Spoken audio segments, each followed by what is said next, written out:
Well, good evening, class. Hope you're having a good weekend. This is the video for Lesson 2.2, and we are going to be talking about variables and expressions in this video. So let's go ahead and let's jump in. We've got a little bit of vocabulary tonight. We're going to start with a numerical expression. Now, what a numerical expression is basically, quoting your book, it is a mathematical phrase using only numbers and operation symbols. And that's pretty close to the truth. That's a little bit of a simplification. So a phrase is just going to be a combination where we use a bunch of different numbers and we can add, subtract, multiply, divide. Technically, numerical expressions can also include things like parentheses. They might include things like square roots. But what a numerical expression will not have is a numerical expression will not have a variable. Okay, which brings us to our second definition of variable. And a variable is basically any symbol that represents an unknown quantity. Okay, and so I'm actually going to write that, and I'm changing colors on purpose here. I'll explain why. But basically, it's a symbol for an unknown quantity. Okay, now usually the variable is going to be a letter. Symbol for an unknown quantity. That's supposed to be an A. Q-U-A-N, there we go, quantity. Okay, but variables don't have to be letters. They could also be symbols, they could be pictures, they could be words. In fact, the very first variable you probably saw, before I move on, numerical expression is an expression containing only numbers. You can add, subtract, multiply, divide. Very quickly, examples would be things like 2 plus 3 divided by 1. Okay, that's a numerical expression. 5 times 6 in parentheses plus 2 is a numerical expression. Okay, and no variables. Okay, all right. So let's go back to the idea of variable. Way back when you were probably in like kindergarten, maybe first grade, you probably had a workbook or a worksheet, and you had something like this: 2 plus, I call this a happy box. 2 plus the happy box is equal to 3. And you would get out your big yellow crayon and you would write in that 2 plus 1 equals 3. Well, if you stop and think about what you just did there, is you just solved an algebraic expression. Really, what you solved is 2 plus some unknown quantity is equal to 3. And for some reason, when we see it like this, it looks very fancy and, you know, algebraic, and oh, look, we're doing pre-algebra and algebra. But there really is no difference, concept-wise, between the happy box and the variable x. Okay? All right, so that's that in a nutshell is what variables are. Now, so if we have numeric expressions, which are phrases that only contain numbers, where you add, subtract, multiply, divide them, an algebraic expression is going to be the exact same thing. It's going to be a phrase that's going to be a combination. It's still going to allow for a use of numbers. It's still going to have plus, minus, divide, times, maybe some parentheses. But an algebraic expression is also allowed to have a variable. In fact, it has to have at least one variable.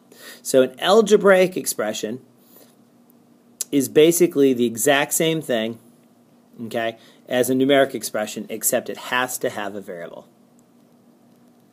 That's it, okay? In all other respects, it's exactly the same. So something like 5 plus x minus 3 is an algebraic expression, okay? All right. Now, what we usually do with algebraic expressions like the one above is we evaluate. So you might get a question that says to evaluate this expression, and there'll be a semicolon for the given value, okay? And the given value might be something like 3. Now what that means is to take the algebraic expression 5x minus 3 and to take this 3 right here and plug it into the variable. So you get 5 plus 3 minus 3. And of course 5 plus 3 minus 3, they kind of cancel out, you just get 5. What we've just done is we've evaluated this algebraic expression by plugging in the number 3 where the variable used to be. That's really all there is to it. Okay? So we have numerical expressions or numeric expressions, we have algebraic or variable expressions, and then we have this notion of evaluating them. So let's go ahead and let's practice a couple problems just to make sure that we've got the basic idea. Okay? A quick example would be to evaluate an expression like 2 times the quantity x minus 3 when x is equal to 8. So all we do to evaluate this is we're going to take this number 8 and we're going to put it in where the x used to be. So this is 2 times 8 minus 3. And now we're going to do a little PEMDAS. So we're going to do the parentheses first. So we get 2 times 5, and 2 times 5 equals 10, and we're done. Okay. Another great example would be same thing. Let's do x equals 8. Let's start, though, this time with 2x divided by 4. Okay, let's think about order of operations. There's actually a times here between the 2 and the x. Okay, and so what we're going to do is we're going to do the times first and then the divide, and we're going to substitute in the value of 8. So this is actually going to equal 2 times 8. I'm going to use parentheses so it doesn't look like 28 or 2.8. It's easier for me to draw parentheses than to put the dots in. So 2 times 8 divided by 4, and so that gives me 16 divided by 4 because we go from left to right because multiplication and division tie, and 16 divided by 4 gets done last, and we get an answer of 4. That's all there is to evaluating an expression. Okay, so you might want to just back up and review the vocabulary, but you have a numeric expression, a variable expression, and this idea of evaluating a variable expression.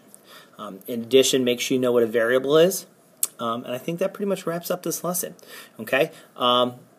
Let's hope that this week goes great, and so I say go Cats, beat Florida.